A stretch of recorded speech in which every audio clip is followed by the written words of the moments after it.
All right, guys. Well, it is 3 in the morning. It's Saturday, and this is going to be like the second to last Albuquerque story. When I would be in prison, this was definitely, when I was sharing stories, this is one that people really liked. This story in particular. And I don't think I've ever shared it on Patreon or talked about this particular story before. Maybe, probably I've referenced it, but I just can't remember. But, it's interesting, like, I've been doing this so long now that I like, in my mind, I know the beginning, middle, and end of a series. I kind of know, like, okay, about 85% of this I can make interesting, entertaining, and then there's this other 15% that's boring. So I don't want to blow my load in one video. I want to do a spider web of jizz over 3 so that everybody gets some story jizz. This is a really weird metaphor, but hey, I know. Why don't we spend a minute and 10 seconds talking about telling stories instead of just actually fucking doing it? I bet there's people who are like, I can't stand this guy. Man, fuck him. I hope he licks a dirty floor. I hope he catches something. I hope he dies. Let's see what else is on. Let's see what Wes Watson's talking about. Oh. What are you watching? Knowledge. Like, comment, subscribe. Check out patreon.com/Ryan Leone. It's in the pinned comments, and we've got a lot of ground to cover, so let's get right into it. That was pretty good. That was like under 2 minutes. I already did a monologue on Patreon. All right. And there'll probably be an epilogue on the $20 tier after the series is over as well. Just like I did for Boston. Kind of like what happened to these various characters, because I do have updates on most of these people. So, where we had left off last time, I had gone to get my property, which consisted of, I literally think it was like a Bic lighter and like a wrinkled piece of paper with some phone numbers on it. And I know there's younger people that were like born in the late 90s, and they're like, huh? Why wouldn't you just get it off your iCloud? Stupid fucking idiot. You could have just done that. Well, back then, you actually had to memorize people's numbers. You actually had to, like, if you lost a piece of paper with somebody's number on it, you have to go on, like, missions to get it. Yes, it was possible that I could have gotten on a computer. I could have gotten on my MySpace. I could have gotten these numbers. But what? I didn't have anything better to do with my time. And my dad had got me money. I had enough money. I don't remember I think he sent me like $200. I don't remember exactly what it was, but I know that I got dope. I got some rigs, and cigarettes. Like, it was like a day of, it was like a chunky fucking day pack, And when I'm leaving, I run into the only person I know out there, the only resident of Hartford that I know, this guy Bruno, this white supremacist dude from Connecticut that was like trying to trick me when I was in the drunk tank, and we ended up getting in a fight. I'm not even a violent guy, but I hate being laughed at like that, especially by a bunch of just random jail people. Because they all laugh and they like don't have teeth.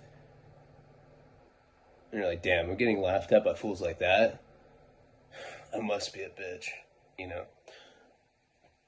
So when he ends up, and he was apologetic. Hey, Leone, sometimes I try to be funny, I come out like a fucking idiot.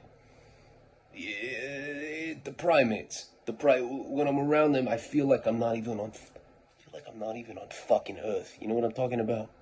Earth.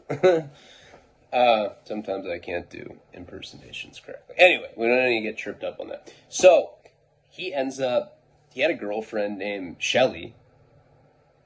Pretty big-boned. It's a nice way of saying it. Black woman.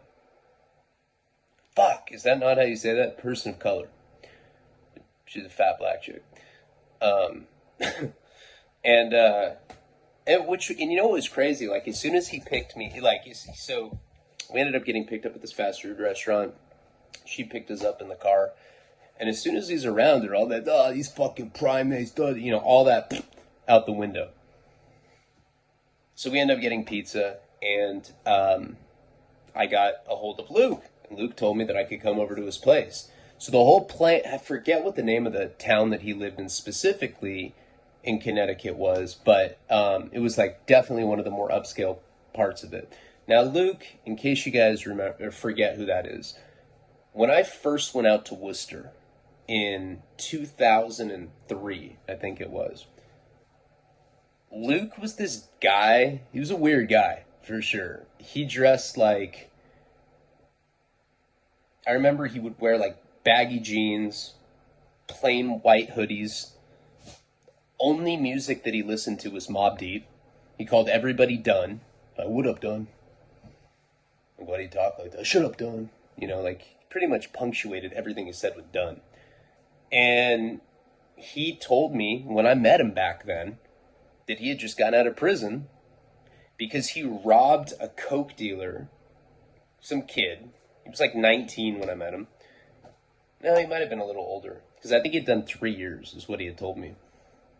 Anyway, he'd robbed a coke dealer in Florida. That's where he's, like, his family, one of those families where, like, a lot of people are like this on the East Coast that have money. They divide their time between their cold, shitty home state, and then when they want a vacation, they go to, like, a shittier state that's all humid with bugs and old people and guys that have grills and integrity tattooed on their forearms. Yeah, that's Florida people in a nutshell. I'm sorry for anybody that's from these places. I'm not meaning to talk shit. California's pretty whack too. Everywhere is. I just have a shitty attitude about life. I hate everybody except Wes Watson. I like him. But so he had told me when he, like, I guess as his family divided time down there, he had robbed this kid who was a coke dealer, or at least like a wannabe, drove a Honda, you know, shit like that. And the guy that he rob's dad was a cop, so he ended up getting charged with armed robbery, and he had just done 3 years in prison. Like, back then, I didn't even know anybody that had been to prison. I'm like, so you've had sex with guys? He's like, hey, man. No. Why? Have you? I was like, no. I've never been to prison. He was kind of weird when I met him. Like, one thing that I remember very distinctly about him was because he was in that internship program. He had just gotten out of prison, and now he was doing an internship program. At least that was the story he told me. Yeah, I don't know what to believe with anybody unless I see it, you know? These people are like, yeah, dude, I know I don't have teeth, but you don't understand. My family's in oil. I'm part of a dynasty. I just smoke meth. I swear to God. And you're like, oh, all right, I don't believe you. But then once in a while you meet somebody like that, and then, like, it ends up being true. Really weird. I don't know. But that's what I'm saying. You know, 50% of what people say is bullshit. So, what I remember, though, is that he had completely decorless apartment in his room. It was just plain white walls. And I was like, dude, do you want a photo of, like, my family, maybe, just to put up on your wall so you don't feel so isolated and, like, sociopathic, you weird motherfucker? You want me to, like, cut out a page of a hot chick from a magazine and just tape it up there? He's like, no. I'm so used to plain white walls in prison. Sometimes I just want to feel like I'm still there. Sometimes I do emotionally.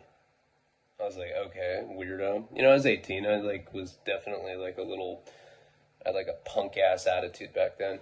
And I remember at that point, Luke was like reading these. Okay, remember like back in the day, before the dark web, there was these like underground publications where you could get the anarchist cookbook and like, you know, how to make bombs and how to do all sorts of crazy shit. He back in that time, there used to be these underground publishers that would make books like that. you could like also order a Venus flytrap. That was what I always did. I was like, I don't even give a fuck about bomb making, dude. I just want a Venus flytrap. Remember? They used to be in the back of comic books too. I always thought those were cool. But he was reading this book about how to do bank fraud. The name of the book was How to Do Bank Fraud. I was like, is that good? He's like, yeah, man. I'm learning how to ruin my life right now. I was like, cool. And he was like always telling me like, you know, he'd like explain to me what a Ponzi scheme was. He'd explain. He was like really into like criminal shit. Like, you know, that was his whole thing. We get to talking at some point back then, and he asks me if I know JP. He says him by his real name. JP's name was Jason Penquin, who has passed away now. Rest in peace, JP. But he was asking me if I knew him, because he knew that I was from Santa Barbara. I was like, yeah, I know JP. We weren't like close or anything back then, but he told me that he'd gone to military school with him, and that was like his boy. Like that was like one of his closest friends. And that was really random, because I was in Worcester, Massachusetts. He's telling me about some guy I went to high school with. JP was like a senior when I was a freshman, but still, I knew who the guy was.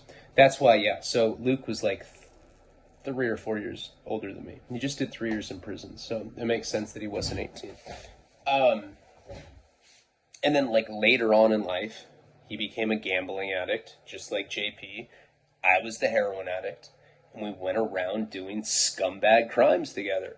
All sorts of shit went down with that guy. That's the guy that had those biker dudes from Ohio come. And I ended up getting that money jacked from Sass's house. Luke is the guy that ended up giving me $50,000, and I put 20 of my own money into it, and we got jacked for 7 keys, or when I was trying to buy 7 keys of Molly, and Jenny pistol whipped Sass. That was Luke's money. He's the one that went to my dad and was like, he owes me money for drugs. And you know what? I'm friends with this dude to this day, and we've made up whatever, you know. I went out and ate octopus with him a couple years ago. The reason I'm saying all this is because it's important for the context of this story. I had always known that he came from money, you know. He told me that his dad was filthy rich, and he wasn't missing any teeth, and he didn't smoke meth, so I don't know, the odds that what he was saying was true went up exponentially at that point. Missing teeth are always like, pretty much, I don't know too many people that are missing most of their front teeth that tell the truth. General rule in life. Unless you got in like some horrific accident. But even people like that have like some sort of cosmetic correction to them. They have like fake teeth in there. Maybe they have veneers. I don't know. I think we can't do. Anyway, doesn't matter.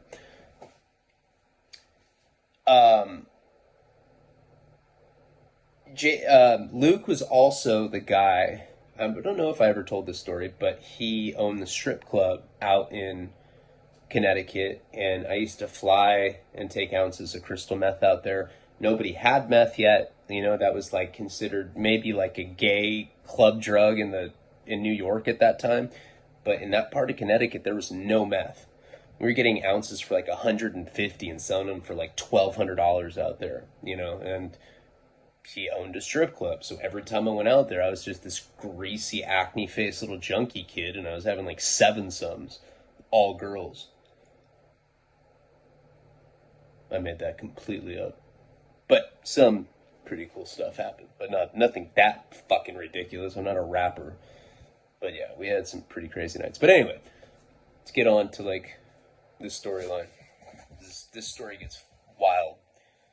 So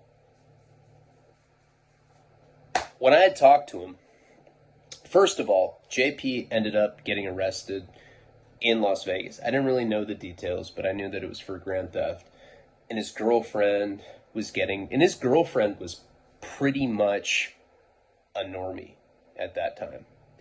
You know, like she wasn't a criminal, she wasn't a drug addict. And the Paisa dude that he met when he was playing poker in the Chumash Casino, may have met him at the Commerce, doesn't really matter, but he started fronting him all that cocaine, and JP ran into that situation. They had gone to his girlfriend Ashley's house before, so they went and sweated her parents. Now there was a lot of pressure. JP was in jail. Another state wanted to pick him up. He was kind of in a similar situation that I was in. He was stuck there. He couldn't bail out. And he had to pay off this debt from out there, so that's where all the courier stuff happened. All right, now we're caught up. So when I talked to Ashley, she basically told me to get a hold of Luke.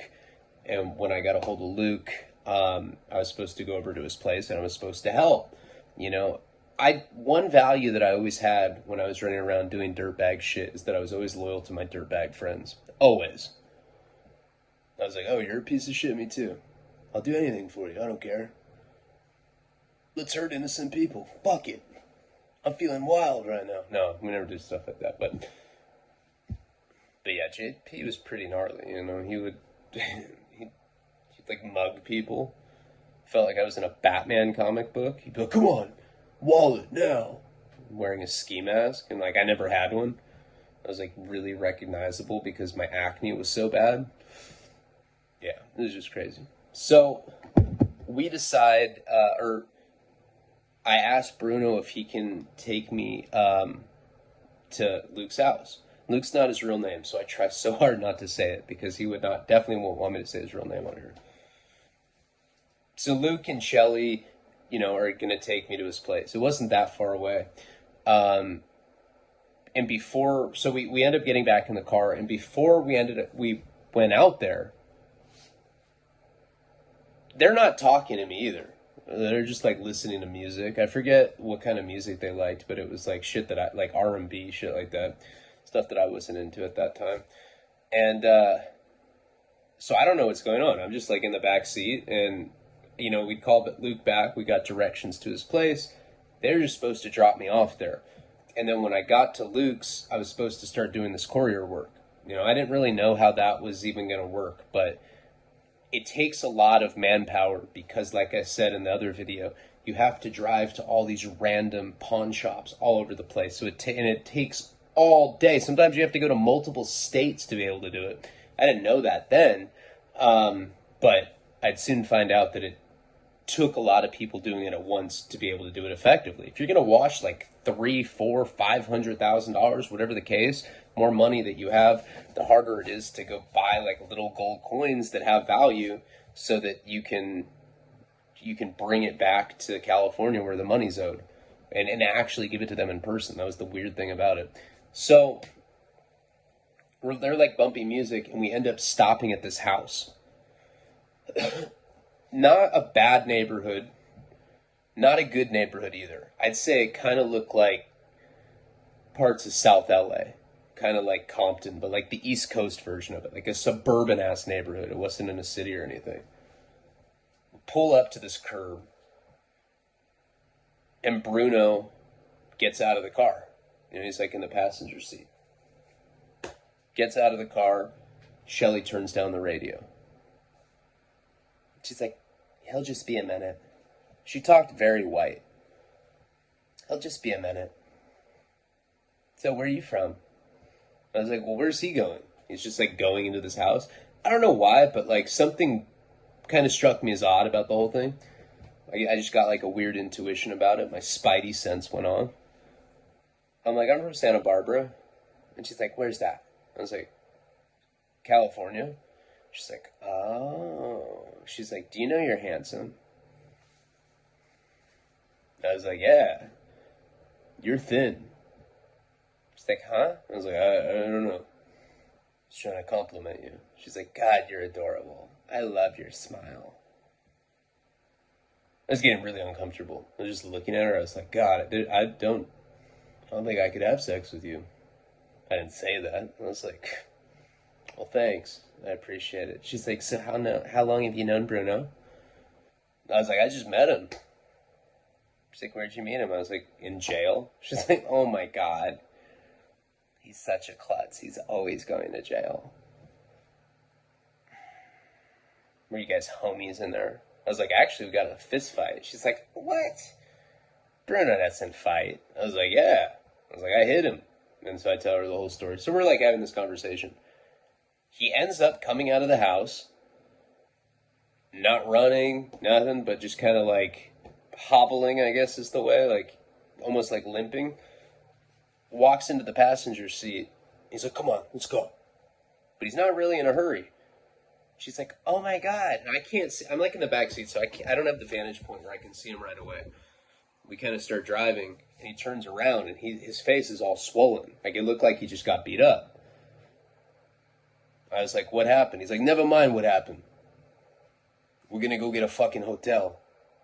I was like, dude, you got to take me to my friend Luke's house. He's like, no, never mind that right now. We got to go get a fucking hotel. He's like, where does he live? You know, I tell him again. And so he decides that we're going to get a hotel in that area. It was obvious to me that he got beat up. I was trying to ask him about it because I'm just a nosy bitch like that, but he wasn't trying to tell me. All I know is that he went into this house and he came back and now he's like lumped up, whatever. So we end up getting into this town. For the life of me, I cannot remember what it was called. I know it was pretty close to New York, though, as far as Connecticut goes. You know, that was like one of the advantages of being right there. I don't know, Luke would tell me that later. That's all I remember about it. But it was like really nice area. So we get there, and of course even nice areas have like kind of like a shitty commercial area. And we go get this hotel. Like, I'm trying to tell him that I have to go to this guy's house, but he's not really having it. He's all pissed off about something. The music goes back off. So we kind of go like the rest of the ride with just this music blaring. We end up getting to the hotel, and they go in together, like to the little lobby place. It's not even like that kind of hotel. It's like a cheap one. But they go to like the window where you can pay for it. Come back to the car, and we end up parking like around the corner. I'm like, come on, get out of the car. And I look at him and I'm like, hey man, did someone do that to you? He's like, no, I did it to myself. What are you, fucking stupid? I was like, why are we at a hotel though? He's like, because my fucking broad's a junkie. That's why. Just like you fucking... You know what you're doing to your family? I'm like, dude, not this shit again. Like, he's trying to lecture me, whatever. So we end up going into this hotel. I'm already weirded out about this. I mean, you gotta remember, like, I got in a fight with this guy. The whole time that I was in jail with him, he's, like, going off on these, like, racist-ass rants, and now his girlfriend is this heavy-set black chick. He goes into this house, he's beat up. It's like... red flag. Doot, doot, doot. It wasn't a like a chomar. You know how there's like a gaydar? Where like, it's like, doo, doo. And like, usually like, it's not very active, but then your homie like smokes a bowl of meth or something. It's like, doo, doo, doo, doo. And you're like, oh my God, the gaydar is gonna, hey bro, I gotta go. And then you just like, take an Uber out of there. And then there's the chodar, you know. Kind of tell when someone's a creep. I don't know what dar was going off with this fucking guy, but like just red flags in general. So when we get into the hotel, he has this bag of coke, like more than an ounce, maybe like ounce and a half, big ass bag of cocaine like that, and has it open and he's just pouring it on the table of this motel that we're in. It has like a desk or whatever. I don't know what it is. We're on the East Coast. For all I know, that's China white heroin. I mean, he told me that his girl was a junkie, but right away she ends up getting this, you know, one of those little tampon applicator things that people use as a tutor. She starts snorting, and that's how I knew it was cocaine. And I go, it's like there's twin beds, and I sit on one of them. I'm just watching her snort coke. Now, I still had heroin at this point. I think I got a bundle, you know, and I had just gotten out of jail, so, you know, my tolerance was pretty, like, I had like a wash and dry. That's what they call it when you go to jail, when you're strung out. You get clean for like 4 or 5 days, then you get out. It's wash and dry. Rinse and dry. Rinse and cycle. I don't know. I don't even know the term. I'm like, yeah, that's what they call it. Write it down. So I'm kind of just watching her do coke, and like eventually he's like, hey, what do you fucking want some? You want some of the drugs? I bet you do, you fucking loser. I was like, yeah, I'll have some. Sure, fuck it. Crack my knuckles. Walk up to the desk. Shelly ends up giving me this little tutor that she had made, makeshift tutor. I snort some of the coke. Now, this cocaine is horrible, by the way. You can tell that it's like heavily cut with something. It just doesn't taste good. Kind of spoiled, like, I've spent time in Florida at this point. LA's got pretty phenomenal coke. Santa Barbara even has good coke. And this stuff was just straight up junk. I remember handing him the tutor, and he's like, nah, I don't do shit like that. Come on. It's fucking disgusting. I don't do drugs. I think I'm a fucking... Now, when I was in jail with him, he told me that he had smoked crack, and when he smoked crack, that he had had sex with a black girl. He told me that. He's like, sometimes I spend my construction check on crack cocaine and I fuck baboons. So what? And now here he is not doing cocaine with me. Again, whatever dar, gaydar, chodar, law enforcement dar, narc dar, whatever dar you want to say, there was a lot of darring going. It was I was just tripping out. And then the coke just made it even worse. That amplified my fucking paranoia towards this guy.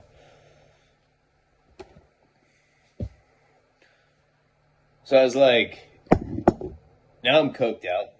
A little, with this horrible coke, I'm a little more confident. I'm like, what are we doing here? And he's like, we're here because I'm going to let Shelly get high. I'll let you get high too. I don't even care. I was like, yeah, dude, but I need to go see my friend, man. I got stuff I got to do. I was like, and what?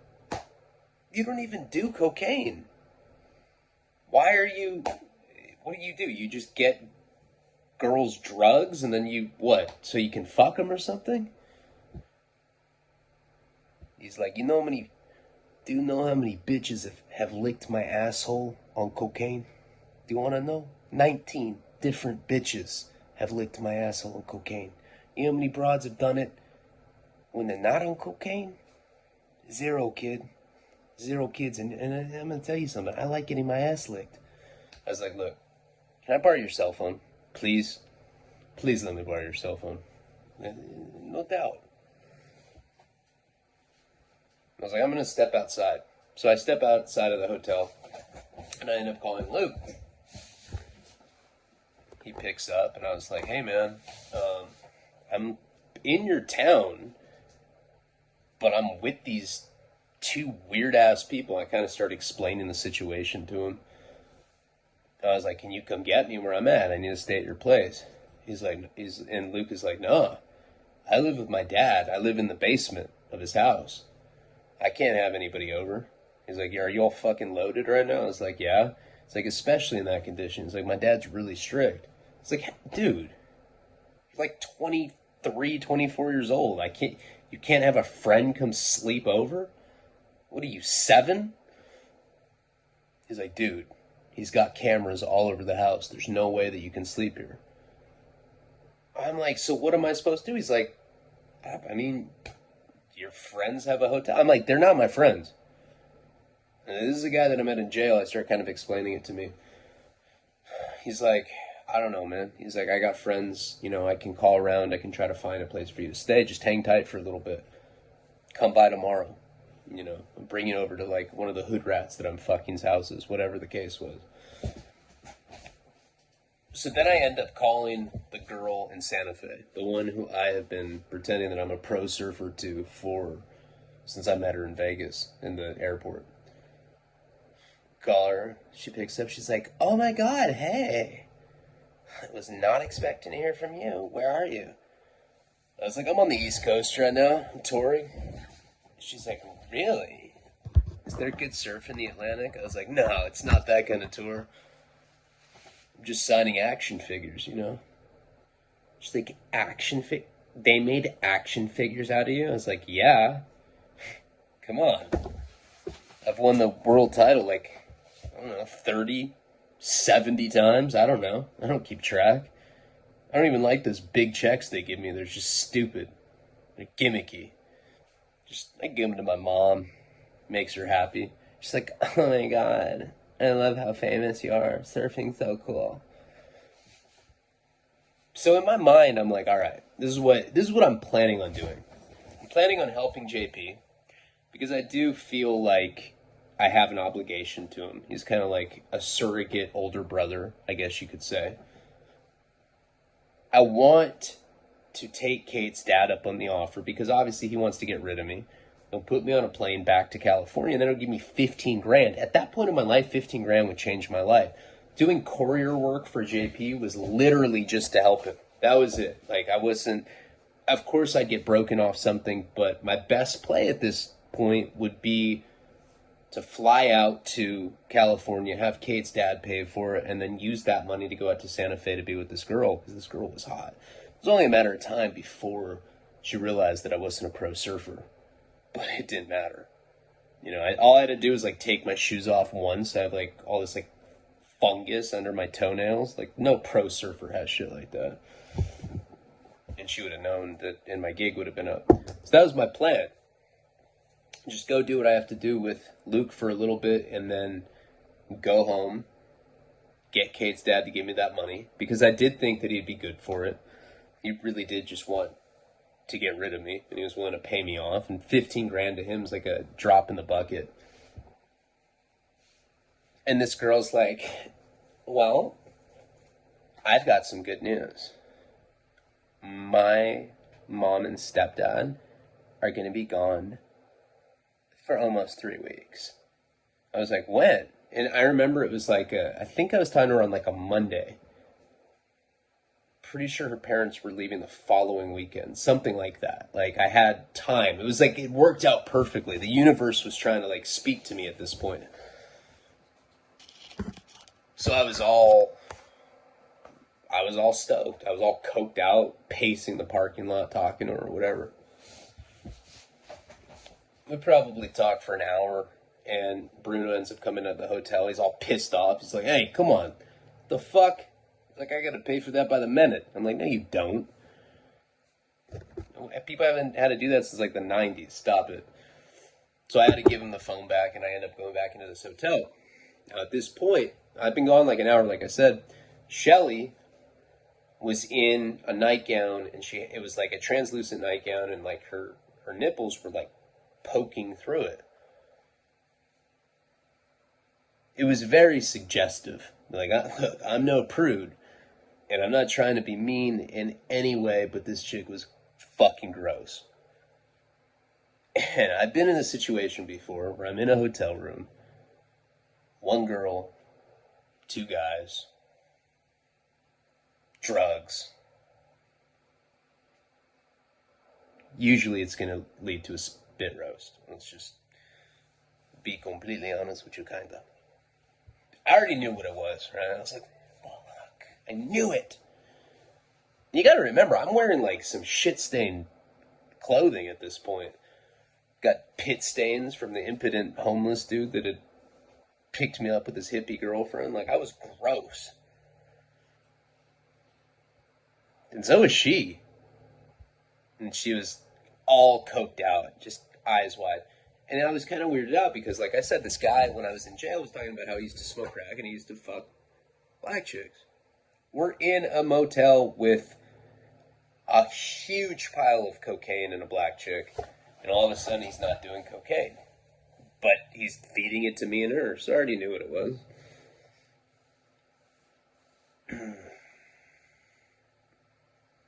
I remember I ended up taking a needle out of my pocket. I was like, hey, you care if I do a shot? He's like, hey, no. Fuck no. You can put it in your nose, you're not fucking injecting that shit here. Come on, bro. Let me get that. And he comes up and takes a syringe from me. I had another one in my pocket. Like, this is the only one you got, right? And I was like, yeah. I'm not letting you do this. You're ruining your life. What are you doing to your pet? You know, he kept saying that shit. So all I'm allowed to do is snort it. So this goes on for a while. We probably probably snort coke for me and this chick, Shelly, his girlfriend. Probably do coke together for like a couple hours. You know how that goes. It's like in the beginning, it's all talkative. And then it slowly gets weird, where people are stuck. It doesn't even matter if you have an unlimited supply like it seemed like we had at that point. You just kind of get stuck and like the mood changes. It gets very odd. She's leaning over the table and like poking her ass out of her little nightgown or whatever. It's like translucent too. It's like, and I'm trying not to look at it. Now at this point, Bruno is like sitting by the head of the bed. He's just sitting there, got his legs crossed, looking at us, and he goes, "Hey, Shell." She's like, "Yeah." "Why don't you suck his dick?" I was like, here we go. I knew it. And I'm like, Jesus Christ, like, I might not have another place to stay tonight. I don't know if I feel comfortable doing this right now. Or, and if I don't do it, I'm probably screwed. And she's like, well, that just depends on if he wants his dick sucked. I thought about it real, like, long and hard. No pun. Because it was not long. It was like... Now I'm coked out, and when I do cocaine, it makes me horny. And this is a story that is hard for me to just tell a small group of people. I can't believe I'm telling thousands of people this. I'm just like, yeah, you can suck my dick. He's like, hey, I didn't hear it. Whoa, say it again. Say it again so she can hear. What do you want her to do to you? I was like, you can suck my dick. She smiles. She looked like Jabba the Hutt when she smiled. She like became all fucking animatric and shit. What is that a word? What did I just say? She looked like some sort of robotic puppet or something. Anyway, I go to the other bed, take my pants down. Now, Bush is not shaved. I know for a fact my dick stinks. I'm always joking. I'm like, your dick stinks. But that time it did. For sure. I was wearing some homeless dude's clothes. I take it out. It's like this big. I'm like holding it with like my fingers. I looked away. I pulled the old like, I'm not even going to look. I'll just pretend that she doesn't look like that. And I just feel like this warm breath on my dick. I'm like, ugh. She starts doing it. And fucking Bruno starts doing comment. Hey, damn kid, you're fucking foul. Look how small your dick is. Aren't you embarrassed by that? Jesus. This guy was like a sadistic fuck. Like he liked talking down to people. I sit there. And I do what has to be done, and I just lay on the bed, and she sucks me off. When it's over, I remember opening my eyes. She finished and got off of me or whatever. I remember opening my eyes, and she's just standing above me with this, like, disgust. She has, like, pieces of onion in her fucking teeth. I was like, ugh. I'll never forget that face either. She was gross. But, I was doing what I had to do. So, shortly after that, I end up going to the bathroom. And I'm like trying to turn her off. I was like, hey, I gotta go take a fat old steamy shit right now, lady. Hope you guys don't mind. I'll be back, though, if you want to do it again. She doesn't say anything. She's just like... And I went to the bathroom, made up a shot of heroin, and I did it. I did a fat one, too. I remember. Go back out. She's leaned over the table snorting coke again. I go and I pass out on the bed. If you do enough heroin, you can definitely do that if you've been doing blow. I wake up the next morning. Her leg is like on top of me. He's in the other bed. She went to sleep holding me and put her big ass, it looked like a turkey leg or something. This big ass leg like over me. I remember I like woke up and I had no idea who it was. Thought I was being like assaulted, and so I was like, get off of me. And I see her, I was like, oh, sorry, ma'am. Forgot that I got my dick sucked by Queen Latifah last night. I apologize. So that morning, I had a tiny amount of heroin left. And I remember I got well. Bruno hadn't, he hadn't, figured out what I was doing yet. After all that, I end up doing a little more cocaine. And I tell him, I'm like, look, man, I got shit I got to do at this guy's house, Luke. I had fun with you guys, but can you just give me a ride over there so I can talk to him? He's like, yeah, Leone, chill out, man. We got to get some lunch first. So this turns into an entire day, all day long. We're going and doing errands. She's doing cocaine. I'm doing cocaine with her, whatever. By the time we make our way to Luke's house, and this is before the day of where you can look it up on your phone. You gotta go to gas stations and get directions with how to get there exactly. All we had was an address. Anyway, we finally make it. And I remember pulling up to this fat house, gated house. Jesus Christ, these are the kind of friends you have, and you want to fucking be in a motel with me and my... He almost said baboon, but he caught himself. He's like, Jesus, you California people are fucking fascinating. He's like, how do you know people like this? This is so fucking interesting to me. I get out of the car. I go up to the front. I was like, hey, man, I really appreciate you. I go up to Shelly. I kiss her on the cheek. I wince. I feel like I'm kissing an ice cube or something. I'm like, whoa. I feel like I don't know. I'm not trying to be mean, but chick grossed me out. So Bruno's like, hey, do you want me to stay? Make sure that you get in there all right. I was like, oh, no, that's not necessary. Because I'd already talked to Luke in the morning. Told me he was going to try to hook me up with a place to stay that night. So I go up to the gate.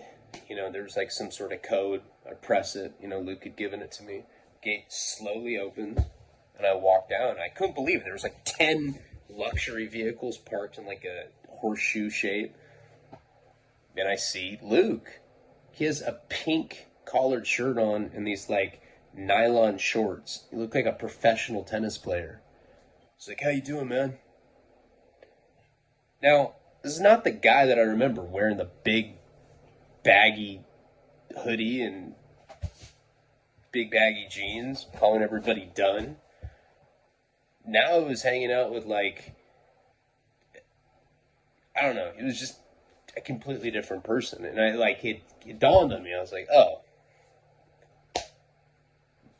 he's one of those people that acts like a street person when he's not around his multi-millionaire parents like this. And you run into people like that.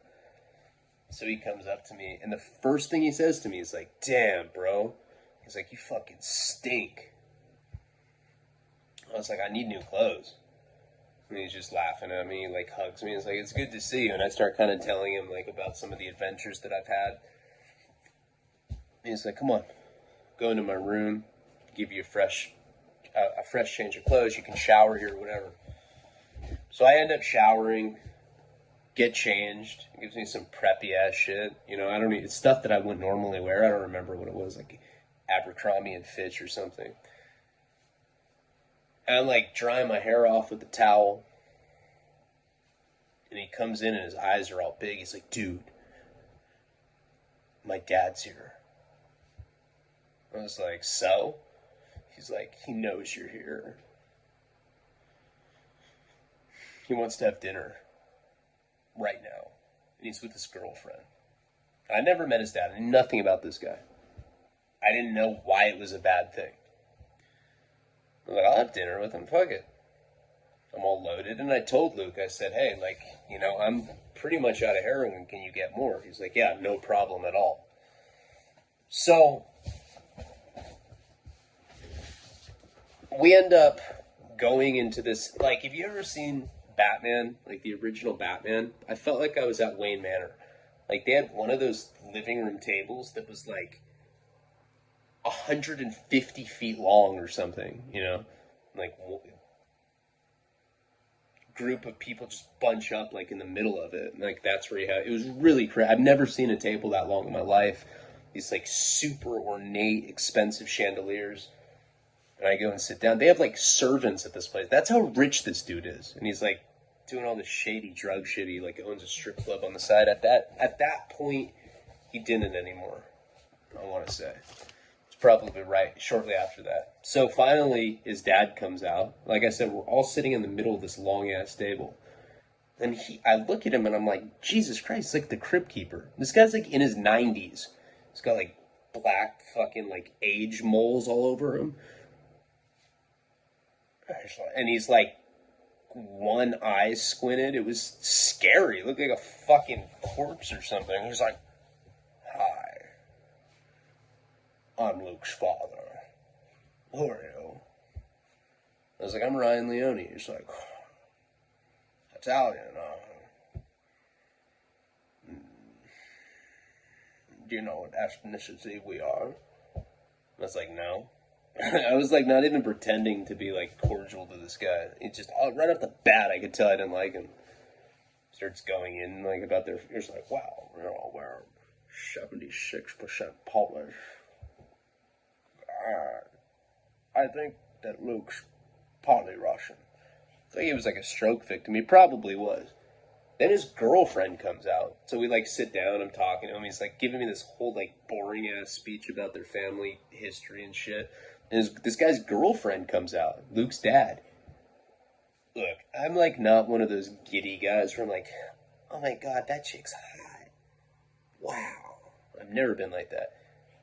But this chick was so hot, it like made me emotional. It was a Playboy model just that manifested out of the pages and looked airbrushed. Huge fake boobs. I was like, I said it right, and he could hear me. I was like, damn, that's your dad's girlfriend? Luke's like, yeah. He's like, this is I forget what her name was. I think it was, I don't even remember. This is Cynthia.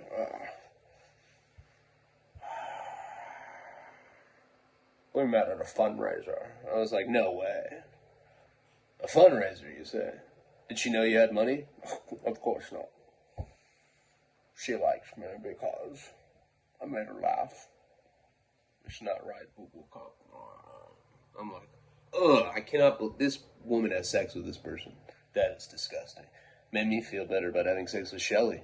I was like, I don't even feel bad about that. That girl's having sex with this dude that's probably, I don't even know if he's alive. He may have just been like a weekend at Bernie's, like Luke is like pulling him with like invisible fishing line and shit. I don't know. But, so we end up we're having dinner, we're talking. I can't stop looking at this girl. I'm like mouthing shit to her. I'm like, hi. And she looks at me and she's like playing with her hair. She like knew how hot she was. I was like, God, she knows. Well, not all of us can have like a $60 million estate in Connecticut, whatever. We're in the middle of talking. I don't even know what his dad was talking about. His dad was talking about like, I think politics or something. I don't know. This is in the mid-2000s. I think he was talking about Bush. Something like that. And he looks at me.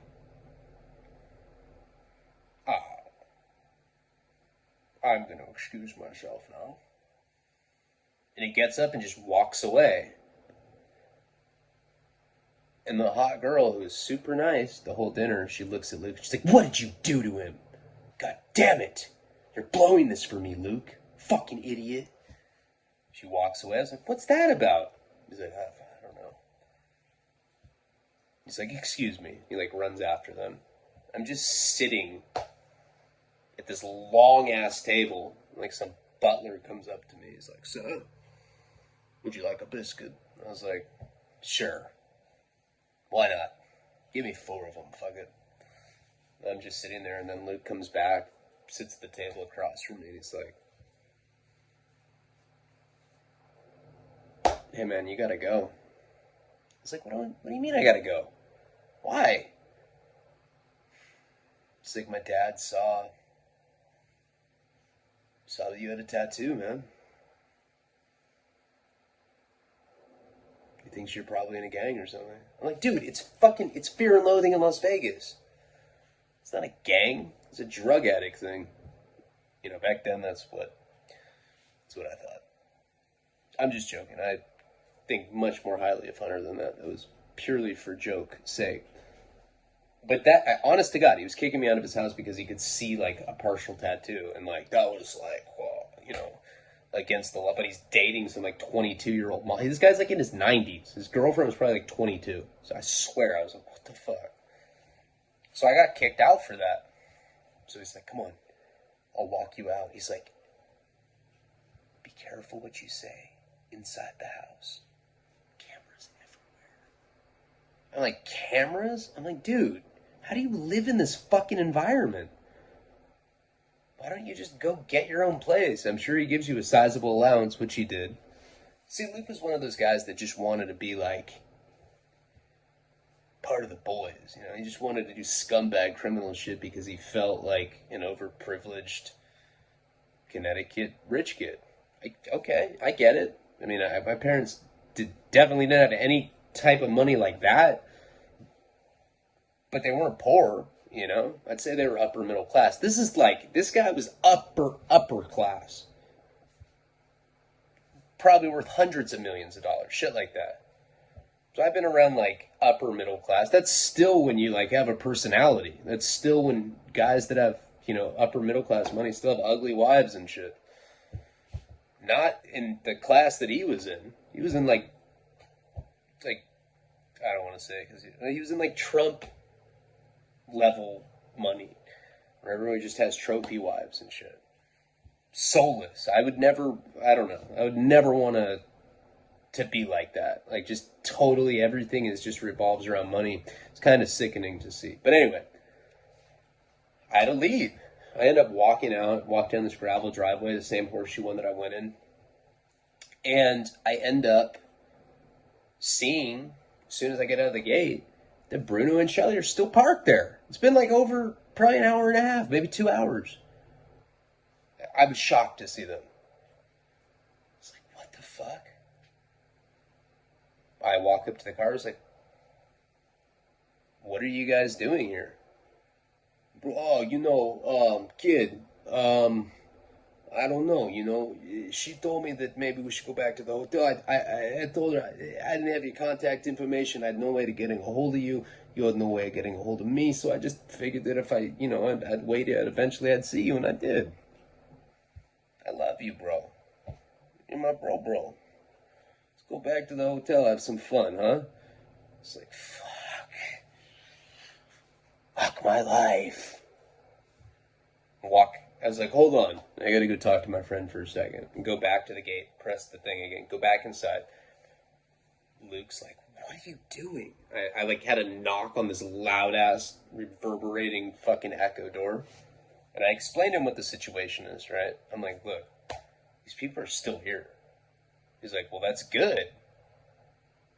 Because I think he just, like, expected me to walk off the property, get a hold of him later, and, like, maybe he could hook me up with a place to stay. I was not allowed to be on that property because I had a tattoo, and his dad was, like, scared of tattoos. He's like, well, that's good. Now you have somewhere you can actually go. I was like, dude, I'm not going to be able to get rid of him. Don't you see what I'm saying? He's like, well, we're going to need him. I said, for what? He's like, we're going to need him for the courier thing. And I forgot to mention that when I was in his room, he was explaining to me how it was going to go. And I went into that in the last video, so we didn't need to touch on that again. But basically, we had to go drive around and find gold coins at these pawn shops. That's what we had to do. Luke had also said that he was going to have to drive from Connecticut all the way to California, all the way to Northern California to go pay this money off. So, you know, he's like, look, if you don't have a car, if you don't have somebody that'll drive you, how are you going to help me? You need them. Have them drive you around so we can get this shit done. I'm like, dude, I don't trust these people like that. I do not trust these people like that. And he's like, yeah, but without them, you're not going to be able to do it. So it's like, I don't see what other choice you have. And I really didn't have another choice at that point. I mean, I had Kate's dad's business card. I guess I could always call him if like shit got too weird. But I was still like in my mind trying to make things right with JB because I felt bad that he got locked up. I felt like it was my fault, and it was my fault. I didn't know that at that time. Well, in the next video, we're going to go into that. But don't worry, the story, I have to keep going if this goes a little over an hour because I can't, I gotta end this at a specific time. I can't just go now. I spent way too much time setting this shit up. So Luke says that we can give them a pound of weed. Like, basically, like, if they help us over the next couple days, they can give us a pound of weed. In my mind, I'm like, still just trying to do what I gotta do for JP out here. And then I gotta get back to California, try to see if Kate's dad will really pay me, and then go out to Santa Fe. This girl that I've been talking to for a while now, her parents are going to be gone for 3 weeks. I definitely wanted to get out there. So, Luke's like, you got to go. So I ended up going back to the car, and I explained, I'm like, hey man, my friend's got a proposition. I need you to drive me around to pawn shops because I'm trying to find, this rare engagement ring because he's trying to propose to his girlfriend. I made up some bullshit ass story about like having to go find engagement rings. I'm not going to tell them that we have to go around and like try to get cash, or try to get these gold coins. I was like, look, if you can do it. Oh, and Luke could give me a butt. I was like, look, if you can just drive me around, help him find the perfect thing. I said, this guy has OCD. I can give you an entire pound of this. And he's like, oh my God. He's like, dude, this smells like baboon jizz. This is amazing, bro. I'm in.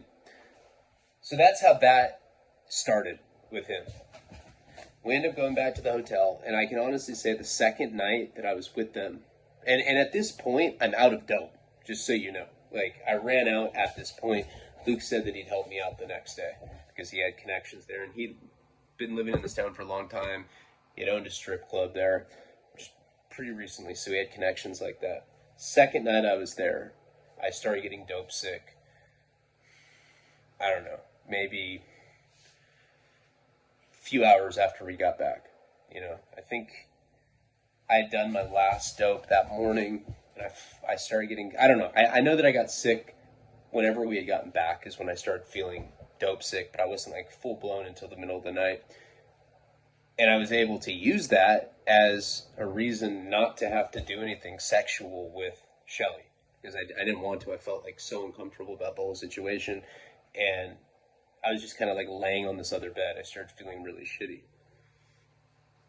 That night, and I still did coke, by the way, and some people say that when you do cocaine when you're dope sick, or when you do crystal meth when you're dope sick, that it helps because it alleviates the emotional and mental aspect of the withdrawal.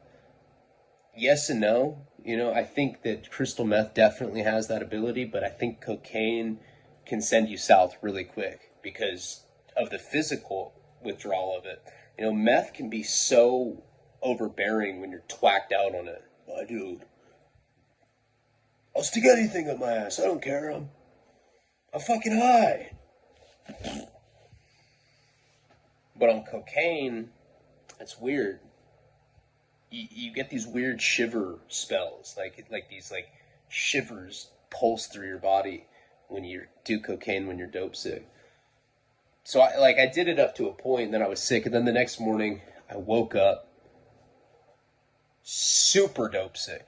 Now, I talked to Luke again that night, and he was going to come over to the hotel in the morning, told me that I'd just go out at a certain time. I think it was like 11 o'clock or something. They got like a weekly rate there, so we were there for, they were like, I knew that they weren't going to change places.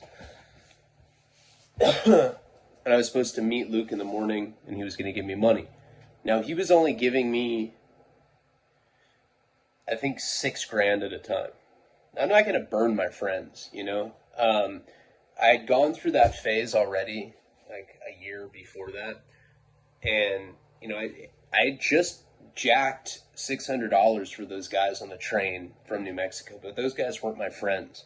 And I think I learned from going in and out of jail so much during that time that like you have to stay loyal to the dirtbags that are around you.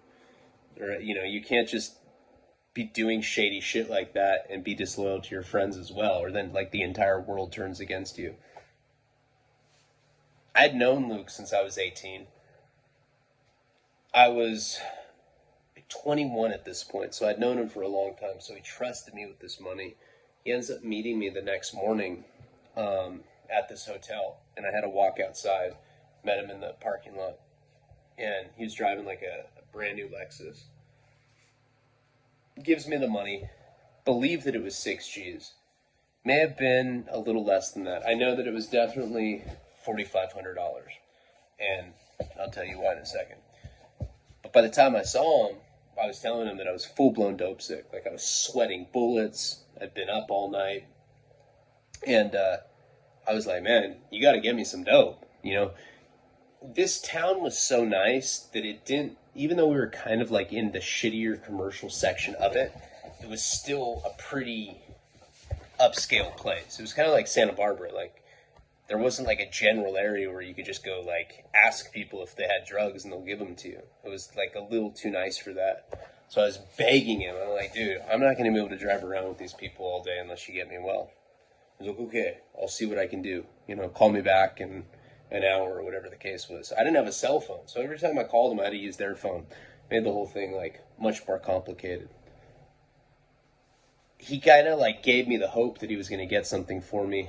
I end up going back into the hotel, and Bruno's like, hey, he's like, I'm going to go get us breakfast. Do you need anything? I was like, dude, I feel so sad. I was like, you can get me heroin, It's like, God, don't you feel bad for me that I'm sick? He's like, I don't feel bad for you at all. Think about what you're doing to your family, kid. I'm like, shut the fuck up, man. Like, it's the last thing I want to hear dope say. That's how I met this guy to begin with. So anyway, he ends up leaving. I'm thinking that Luke's going to bring me something, so I'm kind of like I said, like kind of clinging on to that hope. Shelly's still there. She's not wearing a nightgown or anything. I remember she's wearing like a sweatsuit outfit. She doesn't go with him for some reason. I'm like dying at this point. Like I remember I already had like really bad diarrhea, hadn't slept the night before. I felt horrible, and the cocaine that I had done just made it the night before. It made everything feel like 10 times worse. He's probably gone for about 10 minutes. She's watching something on TV, and then the TV goes off. She turns it off.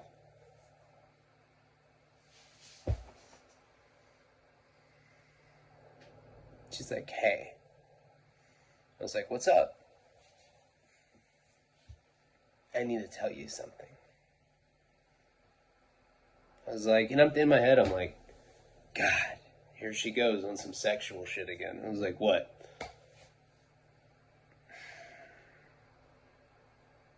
Nothing. She turns the TV back on. Weird as fuck, right? Now I'm in my head about it. I'm like, alright, what was that about?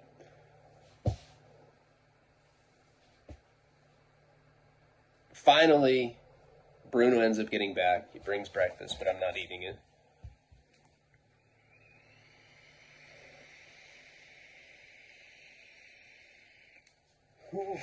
By this point, I'm like full-blown dope sick, because that's what happens. Like, if you're clean for like 5 days, you get back on it for like a day and a half, 2 days, your body thinks that you were using those whole 5 days, because there's like still some in your system like that. It's really weird how that works.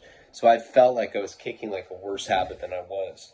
I mean, really, I think, that's what my body recognized, that I've been doing it for a while. And I was like, Bruno, let me use your phone. He gives me his phone. I call Luke, not picking up. Keep blowing him up. I probably call him like 50, 60 times, like psycho shit. And finally he picks up. He's like, dude, I'm on my way to the hotel right now. I got you something. I was like, oh, thank God. So he ends up coming back to the hotel, brings me dope, and he's like, look,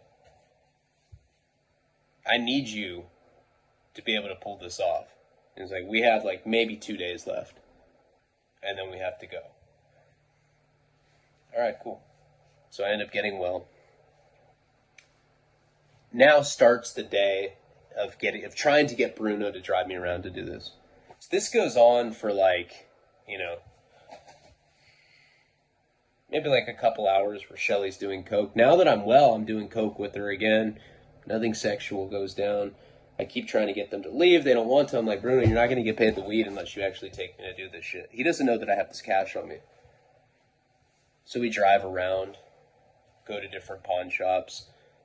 Luke was telling me that he wasn't going to hit anything that was in the area. He was going to go far. He was going to New York. And that's why I knew that we were close to New York, because that's where he was headed that day. And the whole point of having like another person to help, like I said, was that we needed a car.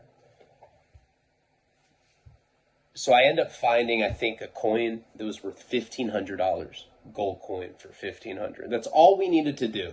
Have all these different small amounts of coins that were gold and that were worth money like that. It's a lot easier to conceal that, first of all, than driving around, like cross country with an entire trunk full of cash. This is just how they do it, and they have couriers do it, and couriers get cut for it.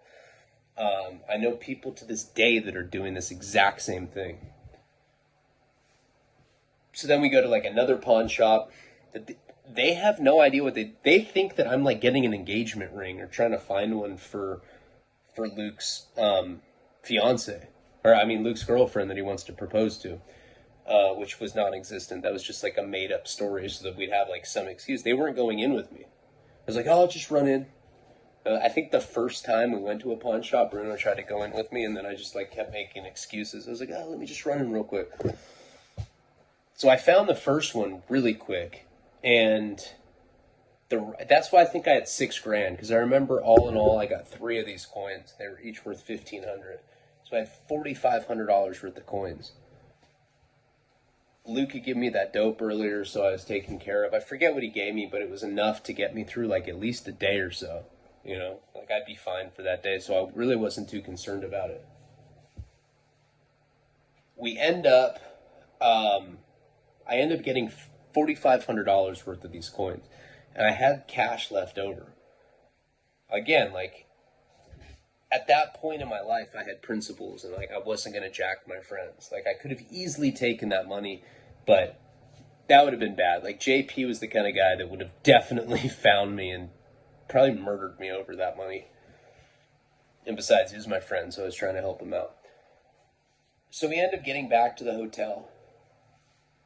I use his phone again. I call Luke. I'm begging him.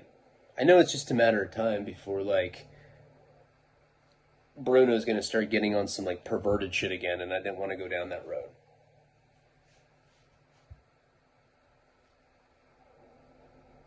Luke's still working on me getting a place or whatever. That night, I end up staying with them again. So now this is the third night. The first night is when she sucked my dick in front of them. Second night, I was dope sick. Third night, I was high. I was doing coke with them. No sexual shit. That was just the first night. Next morning, I wake up, and I'm doing, like, the dope, like, low-key, right? And I have these... I remember... I have these gold coins on me, and I have my dope, and I'm, like, hiding it in different places in the motel room, because now I'm doing a bunch of coke, and I'm getting paranoid that he's going to find the dope, or he's going to find the gold coins, he's going to try to jack me. And there's this fat powder of coke on the table. And she had her little tutor that she, just sitting there on the table. I wanted to make myself up a line. Like, this chick was crazy. She just, like, literally stick the tutor in a pile and do a fat one. I don't like doing it like that. I like getting the card and, like, making up lines. Usually she had it was, like, the kind of hotel room keys where, like, it's like a card and you, like, put it in and it, like, the light turns green. Usually she had her tutor and she had the hotel card right on the desk. Card wasn't there. I'm like looking through my pockets for something to do lines with. I end up finding Kate's dad's business card. Make up some lines. Bruno ends up leaving, to go get breakfast again. This is the second time that he's left us alone at the hotel room. And then, remember the day before, like, we had kind of like a weird exchange.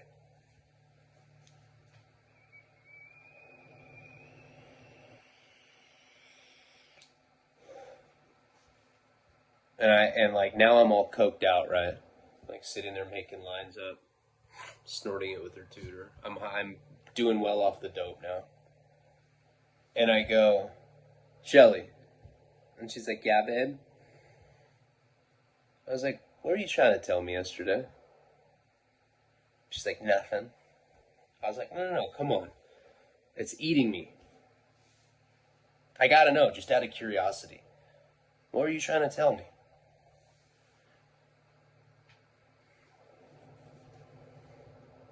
She's like, okay, I gotta tell you something. And she starts like getting like sniffly on me. Now I think it's just her being a cokehead. I don't realize that she's starting to tear up and actually cry. She's like, I'm like, what's wrong? Bruno's an undercover cop. I was like, huh? Like, comment, subscribe, check out patreon.com/RyanLeone. Palabra.